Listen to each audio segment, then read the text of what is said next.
ಬ್ರಹ್ಮವತೀಗುಜಾನು ಸ್ವರ್ಗೋದ್ಯಂದಿಳಿಯುತ್ತಲೇ ಗಂಗಾ ಪಶ್ಚಿಮ ಶೈಲದಿಂದ ಗಂಗಾ ಪಶ್ಚಿಮ ಶೈಲದಿಂದ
ನೀನು ಮಾಡಿರುವಂತ ಕಾರ್ಯ ಒಂದೋ ಎರಡು ಹೇಳಿ ನೇರವಾಗಿ ದೇವಲೋಕಕ್ಕೆ ಮುತ್ತಿಗೆ ನೆಟ್ಟೆ ದೇವತೆಗಳಿಗೆ ಆರುಗಳಿಸಿದ್ದಾನೆ. ಅಲ್ಲಿಗೆ ಮುಗಿಸುದಿಯೋ?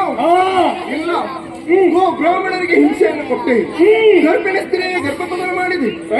ಇನ್ನು ನಿನ್ನ ಉಳಿಗಾಲ ಇಲ್ಲ ಎನ್ನುವ ಮಾತ್ರಕ್ಕಾಗಿ ನಿನ್ನ ವಧೆಗಾಗಿ ಬಂದವಳು ಮಾಡಿರುವುದು ತಪ್ಪಾಯಿತು ಕ್ಷಮೆಯಾಚಿಸಿದ್ರೆ ಬದುಕುವುದಕ್ಕೆ ಅವಕಾಶ ಇಲ್ಲವಂತಾದ್ರೆ ಮಾಡುವಂತ ಸುರದಲ್ಲಿ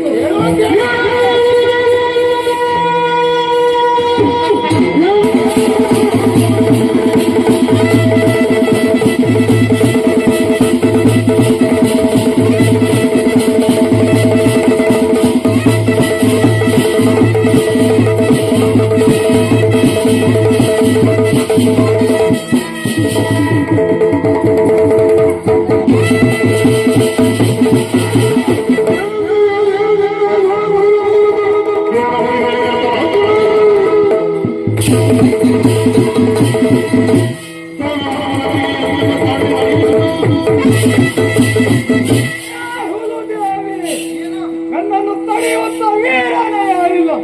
ಬಂದಿರುವ ಎಲ್ಲರನ್ನು ಕಾರುಗಡಿಸಿ ನಡೆಯುತ್ತಾ ಇದ್ದಾರೆ. ನಿನ್ನ ಕಣಗಳೆಲ್ಲ ವ್ಯಾಧರಿಸಿ ಮಾಡಿದ್ದಾರೆ.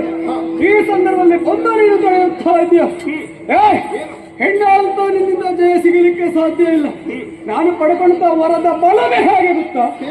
ಅಯ್ಯೋ ನಿಜೆಯಿಂದ ವರನ ಎನ್ನುವಂತ ಆಚರಣೆಯಿಂದ ಪಡೆಕೊಂಡ ವರಬಲನೆ. ಹೇಗೆ ವರ ಕೊಟ್ಟವರು ಯಾರು? ಬ್ರಹ್ಮದೇವನೇ ವರಪಟ್ಟಿದ್ದು. ಬ್ರಹ್ಮ ನನ್ನ ಅಧೀನ ವಿನಃ ಬ್ರಹ್ಮನ ಅಧೀನ ನಾನೆಲ್ಲ ತಿಳಿಯುತ್ತ ನಿನಗೆ. ವರ ನಿನ್ನ ಅಧೀನ ಏನು ಅಲ್ಲ. ಅವನಿನ್ನ ಕೊರೆಯುವಂತ ಮಾತೇ ನಾನು. ವರವನ್ನು ಕೊಟ್ಟ ಮೇಲೆ ಶುಚಿ ಬಾರದಿದ್ದ ರೀತಿಯಲ್ಲಿ ಹೊರಬೇಕಂತಾದ್ರೆ ಅಯೋನಿಜೆಯನ್ನು ಹುಟ್ಟಿ ಬರಬೇಕು. ಅದು ಯಾವಾಗ ಅಸಾಧ್ಯವೋ ನನಗೆ ಮರಣ ಎನ್ನುವುದು ಅಸಾಧ್ಯ ಎನ್ನುವಂತ ವರ ಪಡೆದುಕೊಂಡವನಿದ್ದೇನೆ. ಒಳ್ಳೆ ಮಾತಿನಿಂದ ಹೇಳ್ತಾ ಇದ್ದೇನೆ. ಬಂದ ಹಾಗೆ ಮಾಡ್ತೀಯ ಹಿಂದೆ ಹೋಗ್ಲಿಕ್ಕೆ ಬಂದವಳಲ್ಲ, ಮತ್ತೆ ಅಂತ್ಯವನ್ನು ಕಾಣ್ತೇನೆ. ಬಾಬುದ್ದಿ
ಜಗನ್ನಾಥೆ ದಯತೆ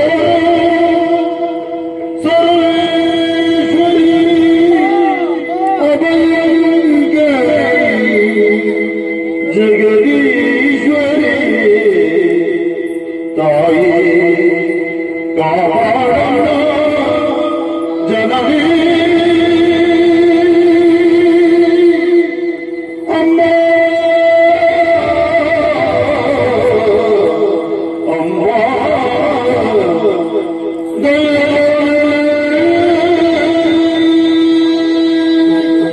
ಎಷ್ಟೋ ದಿನ ಕಳೆದು ಹೋಯಿತು. ಯುದ್ಧದಲ್ಲಿ ಸಾಲನ್ನ ಕಾಡುತ್ತಾ ಇದ್ದೇನೆ. ಇನ್ನುವಾಗ ಮಹಾದಿವ್ಯ ಶಕ್ತಿ ಇದೆ ಎನ್ನುವುದಕ್ಕಾಗಿ ಅನುಮಾನವೇ ಇಲ್ಲ. ಅಮ್ಮ ಅಮ್ಮ, ಕ್ಷಮೆ ಅಪರಾಧವಾಗಿ ಹೋಗ್ತಾಯಿ. ನಿಮ್ಮದಾಗಿರುವಂತ ಅರ್ಹತೆಯನ್ನು ತಿಳಿಯದೆ ಇದಕ್ಕಾಗಿ ನಿಂತೆ ಯುದ್ಧದಲ್ಲಿ ಸಾಲನ್ನು ಕಾಡುತ್ತಾ ಇದ್ದೇನೆ. ಅಮ್ಮ, ನನ್ನನ್ನು ಹರಸಬೇಕಮ್ಮ.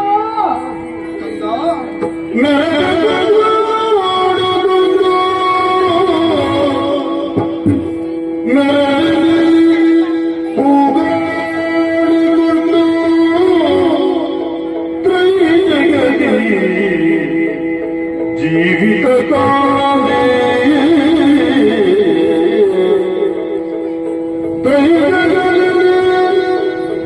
ಜೀವಿತದ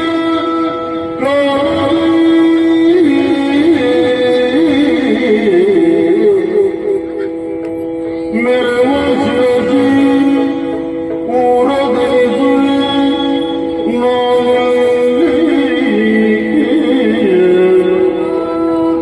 मेरे पूरा दिन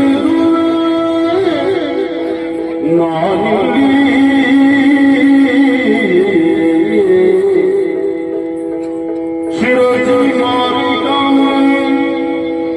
ಮಾತೆ ಅವತಾರದಲ್ಲಿ ನೆಲೆಸಿ ಭಕ್ತರ ಹೊರೆಗೆ ತಂದಳು. ಶಿರಸಿ ಮಾರಿ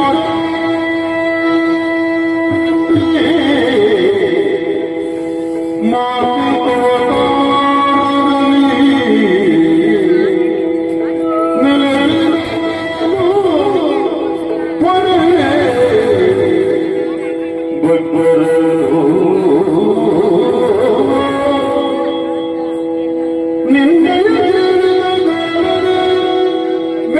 ಅವತಾರದಲ್ಲಿ ಶಿರಸಿ ಮಾರಿ ನೆಲೆಸಿನ ಭಕ್ತರ ಪರವಿಗೆ ಅಭಯವಾಗಿದ್ದಳ ಜಗಜನನಿ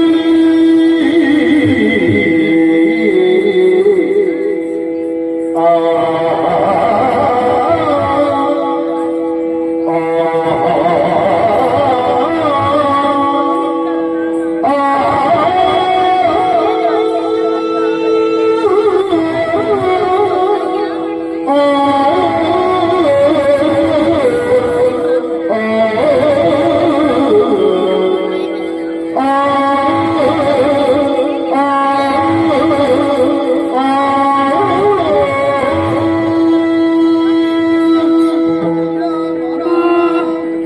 ಮಗನೇ, ಇದುವರೆಗೆ ನಿನ್ನಲ್ಲಿ ಅಜ್ಞಾನ ಏನು? ಈಗ ಹಾಗಲ್ಲ ಮಗನೇ. ಸುತ್ತಾಳದ ಬೆಳಕನ್ನು ಕಾಣುತ್ತಾ ಇದ್ದೀಯ. ಮಾಡಿರುವುದು ಅಕ್ಷಮ್ಯ ಅಪರಾಧವಾಯಿತೆನ್ನುವುದಾಗಿ ನನ್ನ ಪದಪುಟದಲ್ಲಿ ಬಿದ್ದು ಬೇಡಿಕೊಳ್ಳುತ್ತಾ ಇದ್ದೀಯ. ಜೊತೆಯಲ್ಲಿ ಮೋಕ್ಷವನ್ನು ಪಡೆಯುವಂತಹ ಆಸೆ, ಲೋಕದಲ್ಲಿ ಬದುಕಬೇಕೆನ್ನುವಂತ ಆಸೆ ನನಗಿಲ್ಲ ತಾಯಿ. ಮನುಷ್ಯರಿಗೆ ದೇಹ ಎನ್ನುವುದು ಶಾಶ್ವತ ಅಲ್ಲ. ಹಾಗಂತ ಹೆಸರು ಅಜರಾಮರವೇ ಇರಬೇಕೆನ್ನುವುದೇ ನನ್ನ ಬಯಕೆ. ಅರಸಮ್ಮ ಅರಸು. ಮಗನೇ, ಮೋಕ್ಷವನ್ನು ಪಡೆಯಬೇಕಂತಾದ್ರೆ ಒಂದು ಕಾರಣ ಉಂಟು ಮಗನೇ. ಏನಮ್ಮ? ಚೋರನೋರ್ವ ನನ್ನ ಶಿಲೆಯನ್ನು ಶಿರದಲ್ಲಿ ತಂದ ಕಾರಣ ಅದುವೇ ಒಂದಕ್ಕೆ ಶಿರಸಿ ಎನ್ನುವುದಾಗಿ ಪ್ರಸಿದ್ಧಿ ಹೊಂದುತ್ತದೆ. ಅಷ್ಟೇ ಮಾತ್ರವೇ ಅಲ್ಲ, ಮಾರಾಸುರನ ಅಂತ ನಿನ್ನನ್ನು ತಂದು ಶಿರಸಿ ಮಾರಿಕಾಂಬೆ ಎನ್ನುವಂತ ವಿಧಾನವನ್ನು ಇರಿಸಿಕೊಂಡು ಈ ಶಿರಸಿಯಲ್ಲಿ ನಾನು ಬಲಿಯಾಗಿ ನಿಲ್ಲುತ್ತೇನೆ. ಸಾಕ ಮಗನೇ ಇಷ್ಟು. ಅಮ್ಮ, ಯುದ್ಧ ಮಾಡುವಂತ ಮನಸ್ಸೇ ನನಗಿಲ್ಲ. ಶಕ್ತಿಯೆಲ್ಲ ಕಳೆದುಕೊಂಡವನೇ ತಾಯಿ. ಮಗನೇ, ಯುದ್ಧ ಮಾಡುವುದಕ್ಕೆ ನನಗೆ ಮನಸ್ಸಿಲ್ಲವಂತಾಯಿತು. ಇದೋ ದುಷ್ಟ ಶಕ್ತಿಯನ್ನು ಅನುಗ್ರಹಿಸುತ್ತೇನೆ.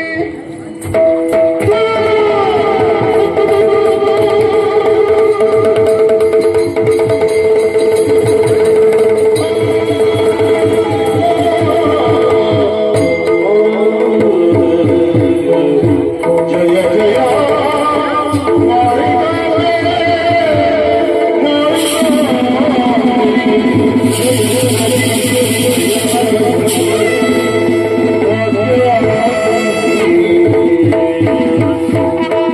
ಶಾಂತಳಾಗಬೇಕು, ಶಾಂತಳಾಗಬೇಕು. ಮಕ್ಕಳೇ, ಅಮ್ಮ, ನೋಡುತ್ತೀರಾ, ಲೋಕಪಿಂಟಕರಾಗಿ ಬೆಳೆಯುತ್ತಿರುವಂತಹ ಮಾರಾಸುರನ ಸಂಹಾರ ಎನ್ನುವುದಾಯಿತು. ಇನ್ನು ಮುಂದಕ್ಕೆ ಈ ಶಿರಸಿ ಕ್ಷೇತ್ರದಲ್ಲಿ ಶಿರಸಿ ಶ್ರೀ ಮಾರಿಕಾಂಬೆ ಎನ್ನುವಂತಹ ವಿಧಾನವನ್ನು ಇರಿಸಿಕೊಂಡು ಈ ಶಿರಸಿಯಲ್ಲಿ ನಾನು ನೆಲೆಯಾಗಿ ನಿಲ್ಲುವುದರ ಜೊತೆಯಲ್ಲಿ ಸಕಲ ಜೀವರಾಶಿಗಳನ್ನು ಪಡೆಯುವಂತ ಇಷ್ಟಾರ್ಥ ಶಕ್ತಿ ನಾನಾಗುತ್ತೇನೆ. ಅಷ್ಟೇ ಮಾತ್ರವೇ ಅಲ್ಲ, ಇಲ್ಲಿನ ಅರಸನಿಗೆ ಒಂದು ನೀತಿಯ ಮಾತುಂಟು. ಶ್ರದ್ಧೆ ಭಕ್ತಿಯಿಂದ ಈ ರಾಜ್ಯವನ್ನು ನೀನು ಆಳಿಕೊಂಡು ಬಂದೆಯಂತಾದ್ರೆ ಇಲ್ಲಿ ಅನೇಕ ದೈವ ದೇವರುಗಳಿದ್ದಾವೆ. ಅವರಿಗೆಲ್ಲ ಒಂದು ಗುಡಿ ಗೋಪುರವನ್ನು ನಿರ್ಮಾಣವಾಗಬೇಕು. ಅಷ್ಟೇ ಮಾತ್ರವೇ ಅಲ್ಲ, ಅವರ ನಿತ್ಯ ಪೂಜೆಗೆ ಬ್ರಾಹ್ಮಣರನ್ನೇ ನೇಮಿಸಬೇಕು. ಇಷ್ಟು ಮಾಡಿದೆ ಅಂತಾದ್ರೆ ಇವನ ಮನದ ದೇವತೆಯಾಗಿ ಶಿರಸಿ ಶ್ರೀ ಮಾರಿಕಾಂಬೆ ಎನ್ನುವಂತ ಅಭಿಧಾನದಿಂದ ಈ ಶಿರಸಿಯಲ್ಲಿ ನಾನು ನೆಲೆಯಾಗಿ ನಿಲ್ತೇನೆ. ಮಕ್ಕಳೇ, ನೆಲೆಯಾಗಿ ಜಯ ನಿಲ್ತೇನೆ. ಜಯ ಜಯ